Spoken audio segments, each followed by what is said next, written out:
Saya punya guru bercerita bahwa suatu saat dia pernah ikut kepada gurunya. Gurunya bernama Al-Habib Abdul Qadir bin Ahmad As-Saqqaf. Namanya Habib Abdul Qadir.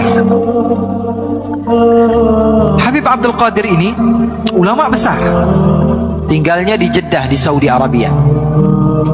Suatu waktu beliau berdakwah di satu tempat bersama guru saya tersebut. Guru saya duduk di belakang, Habib Abdul Qadir duduk di depan. Diundang makan di satu tempat.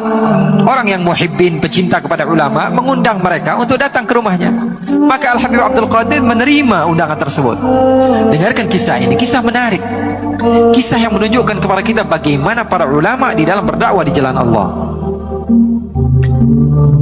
Maka ketika Al-Habib Abdul Qadir bin Ahmad diundang ke tempat tersebut, beliau datang menerima undangan tersebut. Beliau tidak pilih-pilih, yang ini orang kaya, yang ini orang miskin, yang ini orangnya beruang, yang ini tidak beruang, ya. Nggak lihat-lihat, yang ini beruang atau bukan beruang, nggak dilihat. Ya. Maka beliau datang. Beliau menghampiri rumah tersebut, dibukakan oleh sahibul bait. Beliau turun, beliau makan, beliau memberikan tausiah di tempat tersebut, membacakan ayat Al-Quran, membacakan hadis-hadis baginda Rasul sallallahu alaihi wasallam. Selepas makan siang tersebut, beliau pun izin pulang. Habib Abdul Qadir izin pulang. Guru saya ikut di belakang, pegangkan tasnya Habib Abdul Qadir. Maka setelah pulang, Habib Abdul Qadir diantar ke mobilnya. Guru saya lebih dahulu duduk di belakang bersama salah satu temannya dan supir. Di depan Al-Habib Abdul Qadir, sebelum beliau duduk, sebagaimana biasa tuan rumah memuliakan tamu, beliau bukakan pintu mobilnya. Habib Abdul Qadir masuk, lalu ditutup oleh sahibul bait. Ditutup. Habib Abdul Qadir berterima kasih, terima kasih banyak sudah mengundang kami, sudah mengajak kami makan. Kata sahibul bait, alhamdulillah Habib. Menangis. Salah satu daripada keturunan Rasulullah bisa masuk ke rumahnya. Menangis. Salah seorang daripada ulama Allah subhanahu wa ta'ala bisa diundang di rumahnya. Maka terima kasih Habib sudah bisa datang ke tempat kami. Saya bahagia mendapatkan ilmu langsung dari cucunya Rasulullah, dari penerus perjuangan Rasulullah. Maka Habib Abdul Qadir mengucapkan salam lalu berjalan. Setelah beberapa kilo, guru saya bercerita, setelah beberapa kilo dari perjalanan tersebut, Habib Abdul Qadir bertanya kepada guru saya, wahai Ali, kira-kira kalau kita berhenti di sini, sahibul bait masih ngelihat apa enggak?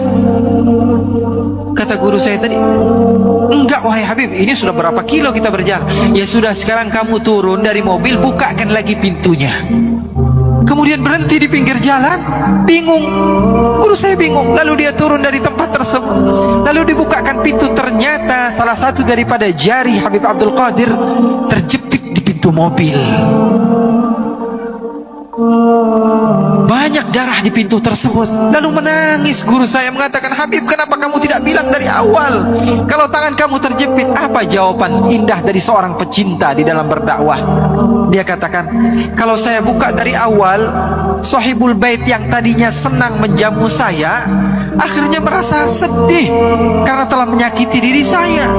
Maka sengaja saya ajarkan rahmah kepada murid-murid saya, bahwa sesungguhnya ajaran agama Islam seperti itu. Dibukakan pintunya, ternyata tangannya semuanya berdarah. Beliau tidak mau orang yang tadinya sudah berbahagia tiba-tiba rusak moodnya gara-gara kelakuan yang dia buat. Maka Habib Abdul Qadir mengajarkan rahmah kepada umat di dalam berdakwah. Begitulah para salafus saleh.